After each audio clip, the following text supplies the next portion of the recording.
अस्सलामुअलैकुम, मैं हूं हुरैन फातिमा और आप देख रहे हैं हिमायती न्यूज HD चैनल। नजर डालते हैं आज की अहम खबरों पर।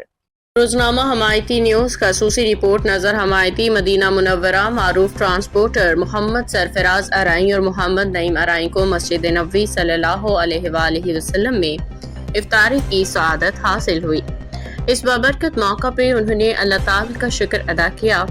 अपने अहले खाना, अजीज़ व अकारब और दोस्तों के लिए दुआएं की गई। रोज़ा रसूल मस्जिद नबवी में मौलाना औरंगज़ेब फारूकी साहब के साथ और शफीकुर इमाम से मुलाकात हुई। अपने दोस्तों अहबाब के लिए उन्होंने दुआ की कि अल्लाह ताला तमाम मुसलमानों को अपने घर बैतुल्लाह और रोज़ा रसूल सल्लल्लाहु अलैहि वसल्लम की हाज़िरी नसीब फरमाए।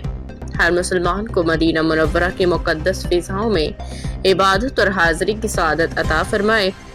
इस मौके पे उन्होंने कहा कि मदीना मुनव्वरा की फ़िज़ाएं ईमान को ताज़गी बख्शती हैं और मस्जिद नबवी सल्लल्लाहु अलैहि वसल्लम में इफ्तारी करना एक अजीम रूहानी सआदत है जिसे अल्फाज में बयान करना मुमकिन नहीं। उन्होंने दुआ की कि अल्लाह ताला हम सब को बार बार मदीना मुनव्वरा की हाज़िरी नसीब फरमाए। नात रसूल मकबूल सल्लल्लाहु अलैहि वसल्लम कलाम नज़र हमायती। मदीने की गलियों में घूमता रहूं, रोज़ो शब रसूल की जालियों को चूमता रहूं। देखा है जब से मदीना ख्वाबों में, मैंने यूं लगता है जैसे दीदारे नबी हो रहा है।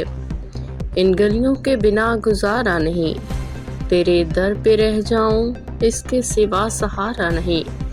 हिमायती लिखे शान मुस्तफ़ा की सदा, नजरें झुकी तो मदीने में दीदारे नबी हो रहा है। मज़ीद अपडेट्स के लिए देखते रहें हिमायती न्यूज HD चैनल।